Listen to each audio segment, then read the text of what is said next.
छिन्न मस्ता देवी की जय हो, भगवती मां विंध्यवासिनी माता की जय हो, भगवती चंडी माता की जय हो, आद्य शक्ति मां मुंडेश्वरी माता की जय हो, अपने अपने गुरु गोविंद की जय हो, बागेश्वर धाम के पागलों की जय हो, अन्नपूर्णा माता की जय हो, भारत हिंदू राष्ट्र की जय हो। नमः पार्वती पते हर हर महादेव हर हर महादेव, हर हर महादेव, हर हर महादेव।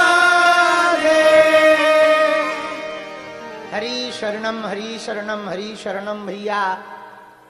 हनुमान जी की बड़ी अनुकंपा है, गुरु जी का बड़ा आशीर्वाद है, संतों की बड़ी महिमा है। गुरु जी के आशीर्वाद के प्रभाव के कारण हम लोग नवरात्रि जैसे पावन पर्व पर भगवती की साधना में लीन लोग देवी माता के चरित्र को श्रवण कर पा रहे हैं। इससे बड़ी कृपा और कुछ हो ही नहीं सकती है।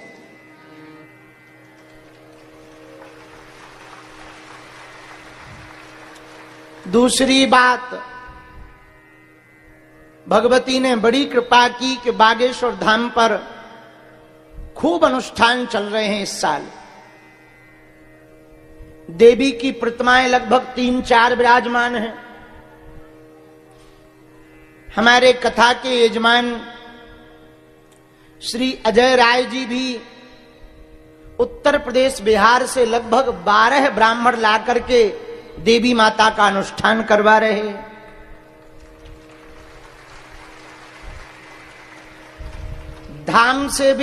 धाम पर भी सतचंडी महायज्ञ चल रही है। हमारे गांव के लोगों ने मिलकर राम दरबार में 64 खप्पर रख रखे हैं।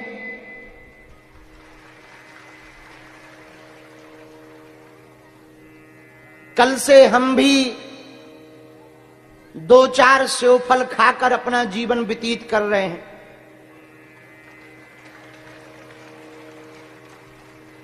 अखंड ज्योति लगभग 20 जगह जल रही है धाम पर। और तो ठीक है, आज कल से हमको गुरु जी की आज्ञा लगी तो हम देवी जी की चरित्र सुना रहे हैं। आज से श्री धाम वृंदावन के बड़े ही सरल कथा व्यास पूज्य श्री संजय सलिल जी महाराज जी यहीं पर 3 बजे के बाद कथा सुनाएंगे।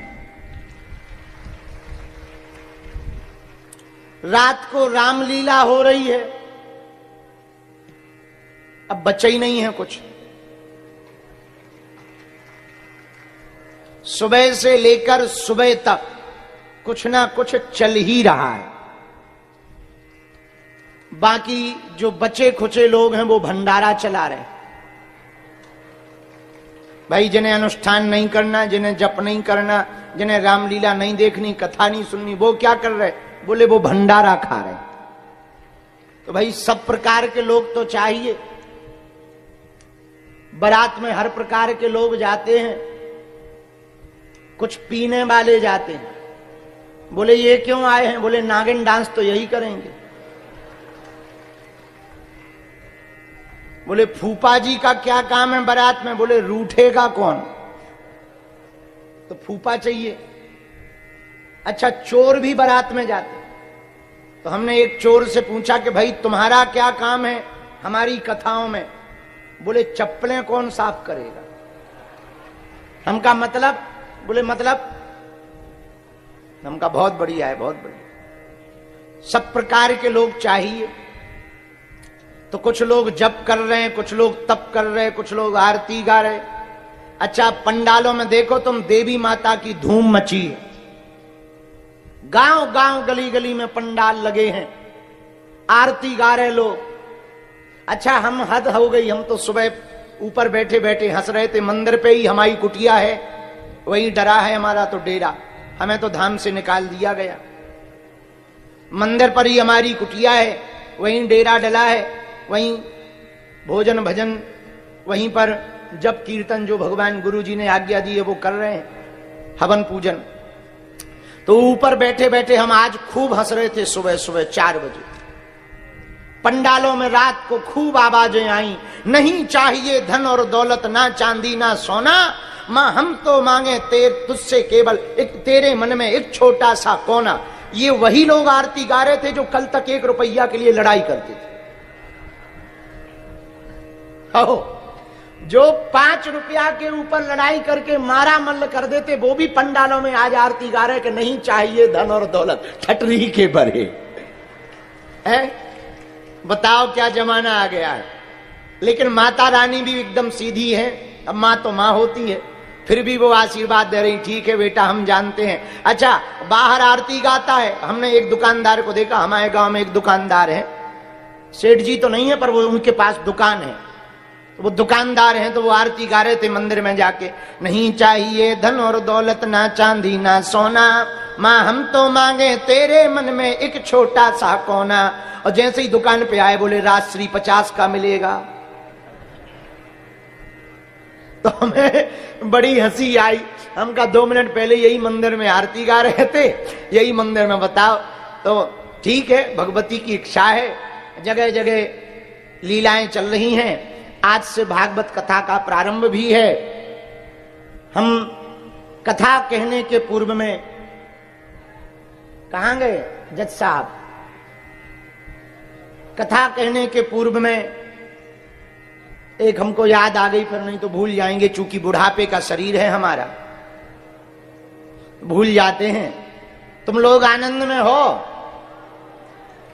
मंगलवार की पेशी कर ली। आज तो बहुत भीड़ है भैया, आने में ही हमको पूछो मत, लग रहा था कि जो हमने चलने वाली बैरिकेटिंग बनाई है आगी लगी बाई न टूट जाए। आज इस भगवान बागेश्वर हनुमान जी की कृपा को हमने प्रत्यक्ष देखा, अनेकों बार देखा, पर एक बार पुनः सिद्ध हो गया कि हनुमान जी की कृपा साक्षात रूप में बागेश्वर धाम पर है। हम अभी गया जी गए थे, तो जज साहब हमको बहुत दिनों से जुड़े हैं धाम से, कोई भी ऐसा यज्ञ नहीं है कि जज साहब ये जो खड़े हैं धाम न आवे। यज्ञ में, अनुष्ठान में हम मिले ना मिले पर यजमान बन जाते हैं। और आप भारत की न्यायपालिका व्यवस्था में न्यायाधीश के पद पर हैं। वर्तमान में बहुत से लोग न्याय प्रणाली में बैठे हुए लोगों को अलग अलग दृष्टि से देखते हैं, पर आपकी दृष्टि एकदम स्पष्ट है कि आप न्याय परंपरा का तो पालन करते हैं पीठ पर बैठकर, लेकिन जैसे ही पीठ से उतरते हैं तो अपने धर्म का भी पूर्ण रूप से पालन करते हैं। और आपकी उम्र 50 साल हो गई और हनुमान जी ने ऐसी कृपा की कि इनके घर पर नवरात्रि के ठीक पूर्व में मंगलवार को लाला आया है। हनुमान जी और सन्यासी बाबा ने ऐसी कृपा की, इनके घर पर हनुमान जी की कृपा स्वरूप पुत्र योग हुआ है। और आज से हम इस व्यास पीठ के द्वारा हनुमान जी को दंडवत प्रणाम करते हुए उस बालक का नाम भी पवन रख रहे हैं। वैसे तो हम साधना में हैं, फिर भी हम कहेंगे कि हम एक बार स्पर्श कर लेते हैं, लाला को ले आओ। कुछ लाला को हम दे देते हैं अपनी तरफ से। जैसी आपकी हनुमान जी ने सुनी है, बालाजी सबकी वैसी सुने। सीताराम सीताराम सीताराम। खूब बधाई हो माता, गुरु जी हनुमान जी बहुत दया करें, खूब प्रसन्न रहे, बहुत जय। पवन नाम है, अब पवन नाम से ही ये जाने जाएंगे। अभी कागज में लिखा नहीं है, लिखवा दो पवन। खूब जय हो। श्री राम जय राम। बाद में रख दो, कथा की बात में।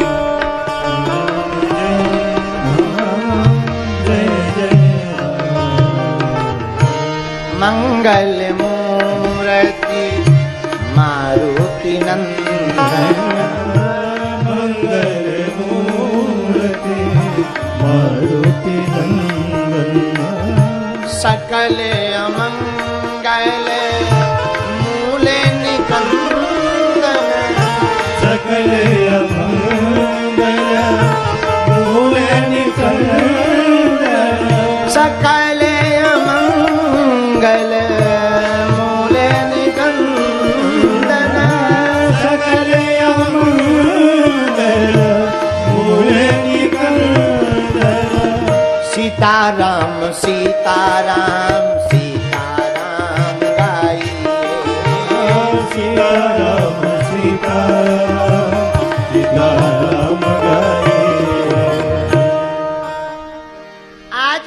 नवरात्रि का दूसरा दिन है भैया।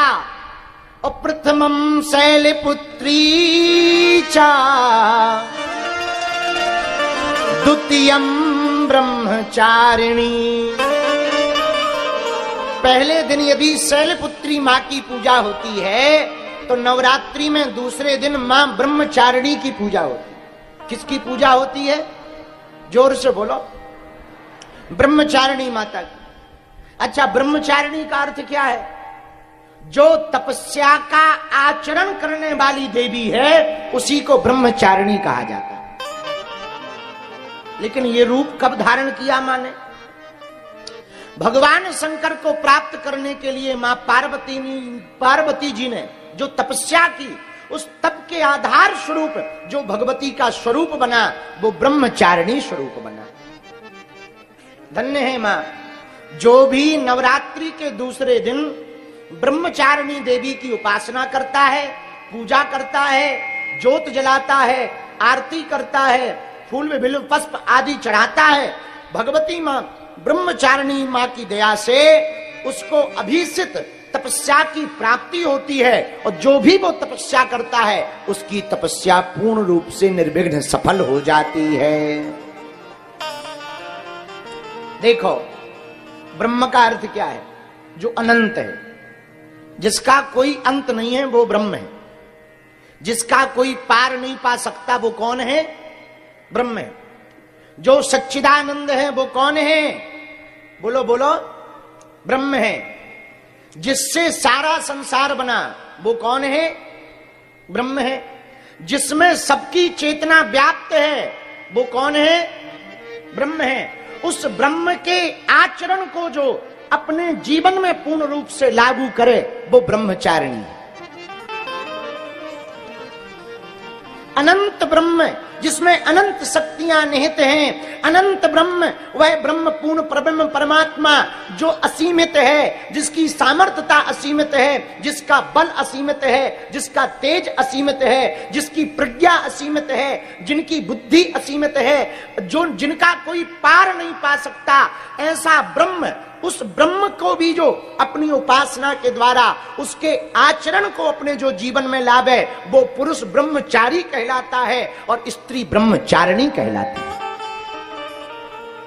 लेकिन केवल आचरण में मनसा वाचा कर्म इंद्रिया, मन से, वचन से और कर्म से, तीनों से जो उस ब्रह्म सत्ता को स्वीकार करके उसके आचरण को जीवन में लाए। अच्छा, ब्रह्म का आचरण क्या है? ब्रह्म का आचरण निर्लोभ है, कोई लोभ नहीं, निर्द्वंद है, कोई द्वंद नहीं, सम्यक दृष्टि है, सबके प्रति समान है, कोई अपना पराया नहीं। तो क्या भगवान को दानव भी प्रिय हैं? हाँ हैं। क्या केवल देवता भर प्रिय थोड़ी है भगवान को? ना ना ना, दानव भी प्रिय हैं। अच्छा, दानव प्रिय यदि भगवान को ना होते तो क्या रावण को समझाने के लिए हनुमान जी को भेजते? आप विचार करो, कोई तुम्हारी घरवाली को चोरी करके ले जाए तो यदि तुम घरवाली से हैरान होगे तब तो कहोगे चली जाने। यदि हैरान नहीं होगे तो क्या करोगे? ये थोड़ी कहोगे कि भाई एक काम करो, संधि कर लो। मारपीट करोगे कि नहीं करोगे? बोलो हाँ या ना। अरे बोलो तो, करोगे कि नहीं करोगे? पर हमारे प्रभु श्री राम का स्वभाव देखो, पूर्ण परब्रह्म परमात्मा है प्रभु राम जी। श्री किशोरी जी जनक तनया श्री जानकी जी का हरण करके रावण ले गया, पर हमारे श्री रघुनाथ जी का स्वभाव देखो, जानकी जी के हरण होने के बाद भी, पता लगने के बाद भी हनुमान जी को भेज करके संधि का प्रस्ताव देते हैं। ये ब्रह्म है जिनके अंदर कोई द्वंद नहीं, ना काहू से दोस्ती ना काहू से बैर, ना तो किसी से दोस्ती ना बैर, जो आ जाए सो भगवान। उन्हें दुश्मनों से भी कोई दिक्कत नहीं, शत्रुओं से भी कोई दिक्कत नहीं, शत्रु भी उनके ही हैं। अच्छा, भगवान का शत्रु हो कौन सकता? जिससे सब प्रकट हो, उनका कोई शत्रु नहीं हो सकता है। तो आज के दिन मां ब्रह्मचारिणी देवी की पूजा की जाती है। बोलो सीताराम। जोर से बोलो, और जोर से बोलो। देखो, हाँ हाँ ठीक है, अब ज्यादा ओवर ना करो। एक तो तुम स्टार्ट होते नहीं, स्टार्ट हो जाते तो बंद नहीं होते। तुम तो हमारे गांव के छन्नू नाऊ हो गए। हमारे गांव में एक सैन साहब थे, उनका नाम छन्नू था। अब तो वो दूसरे लोग चले गए, लेकिन वो बड़े गजब आदमी थे। एक तो वो स्टार्ट होते नहीं थे, हो जाते थे तो बंद नहीं होते थे। हाँ, तो वही हाल तुम्हारा है। बोलो सीताराम। तो आहा, एक बात कहें, बहुत अच्छी बात है। मां की ममता और इनकी क्षमता का कोई अंदाजा नहीं लगा सकता। मां ममतामयी होती है, मां के अंदर करुणा होती है। मां का मतलब ही है जिसके अंदर करुणा हो। मेरे प्रियजनों, मेरे पागलों, मां कभी भी भगवान से प्रार्थना करती है तो वो अपने लिए कभी नहीं मांगती। मां हमेशा अपने बच्चों के लिए मांगती। इसलिए मां का दर्जा पिता से भी बड़ा है। मां ब्रह्म को भी हम लोगों ने मां कहा। किसको मां कहा? बोलो बोलो बोलो। भगवान को भी पिता नहीं कहा। इस लोक में भी भगवान को पहले मां ही कहा। पूछो कैसे? तुम्हें वो माता च पिता तुम्हें वो। लेकिन पहले क्या कहा? तुम्हें वो माता। बल्कि बोलना क्या चाहिए था? तुम्हें वो पिता। लेकिन नहीं, भगवान को भी हम लोगों ने क्या कहा? तुम्हें वो माता च पिता तुम्हें वो। क्यों? क्योंकि भगवान मां के ही समान करुणावान है। ब्रह्म से ही सब, भगवान से ही सब उत्पन्न हुए, तो ये भी काम मां का है। मां के अंदर, अच्छा, माताजी में पिताजी में अंतर क्या है? बताओ क्या अंतर? बताओ। जमीन आसमान का है? सुनो, हम बता रहे। कह दो बताओ गुरुजी, जोर से पूछो तब बताएंगे। सुनो बेटा, जिसको देखकर मुंह खुल जाए वो है मां।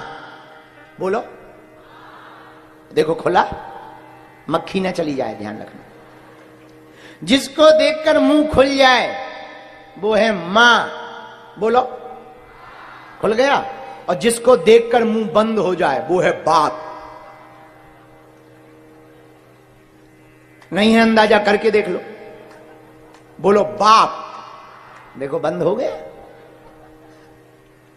यही अंतर है माताजी में पिताजी में। जिसको देखकर मुंह खुले वो मां है, जिसको देखकर मुंह बंद हो बाप है। जिससे कुछ ना कह पाए वो बाप है, जिससे सब कुछ कह दें वो मां है। जिससे अपने मन की बात कह दें, दिल की बात कह दें, परेशानी कह दें। इसलिए मां की ममता का क्षमता कोई नहीं है। मां तो मां होती। हमको याद है एक बात, एक घटना याद है, फिर हम कथा सुनाएंगे। हमारे जिला की ही बात है, अब हमको याद नहीं आ रही कहां की बात है, पर हमको किसी ने ये बात सुनाई थी, सत्य घटना। एक छोटा सा बालक लगभग 6-7 महीने का था और उसकी मां हार्ट अटैक से खत्म हो गई। लगभग 30-40 साल पुरानी बात है। मां गोद में बालक को रखे रखे खत्म जब हुई और मर गई, तो पिता बेचारा बड़ा परेशान होने लगा। वो भी गांव का सीधा साधा आदमी था। अब वो जमाने में, आज के जमाने में बहुत अंतर है। आज का जमाना होता तो दूसरी शादी कर लेता। सीधा साधा गांव का आदमी, उसने शादी वादी कुछ नहीं की। रोज बच्चे का पालन करे कि पत्नी चली गई तो कोई बात नहीं, अब बच्चा तो है, अब उसका तो लालन पालन करना पड़ेगा। बेचारा रोज लालन पालन करे, बोतल से दूध पिलाए, तिलक बढ़िया काजल लगा दे, श्रृंगार करवे। लेकिन अब उसके हाथों से कैसे बनेगा? बच्चा दिन भर रोए। लेकिन एक दिन से एक अचानक घटना घटने लगी। अमावस्या के बाद वो देखता है कि बच्चा रात को अब कम रोता, दिन में ज्यादा रोता। और पहले रात को ज्यादा रोता था, दिन में कम। अब वो बड़ा परेशान कि आखिर का मामला क्या है। और वो देखने लगा कि कोई काजल लगा जाता है और रात को वो काजल छुटा करके सुलाए, पर कोई काजल लगा जाए, यहां भी काजल का टीका, हाथों में भी काजल का टीका, वो रोज देखे ये काजल आता कहां से है। लगता है हम जो काजल लगा लेते हैं वो रोते हुए ये आंखों में लगा लेता होगा हाथ को, इसलिए छप जाता होगा। लेकिन यही क्रम महीनों चला तो वो बड़ा परेशान हो गया। एक दिन, 2 दिन, 3 दिन उसने काजल ही नहीं लगाया, पर कोई आए और काजल लगा जाए और हाथों में भी काजल लगा जाए, तो वो बड़ा परेशान हुआ। एक दिन रात को उसने छुप करके देखा, जिस पालने में बालक को सुलाते थे, कोई छाया जैसी स्त्री, लाल साड़ी पहने हुए, खुले हुए बाल हैं, वो बालक को गोद में लेती है और स्तनपान कराती है और काजल लगाती है। इसने जब देखा तो चिल्ला करके कहा, कौन हो? इतने में वो छाया जैसी स्त्री चली गई, स्वप्न में आई, रोने लगी। स्वामी जी क्या करें, मैं मां हूं, बेटा के बिना रहा नहीं जाता है। और जब रोता हुआ देखते हैं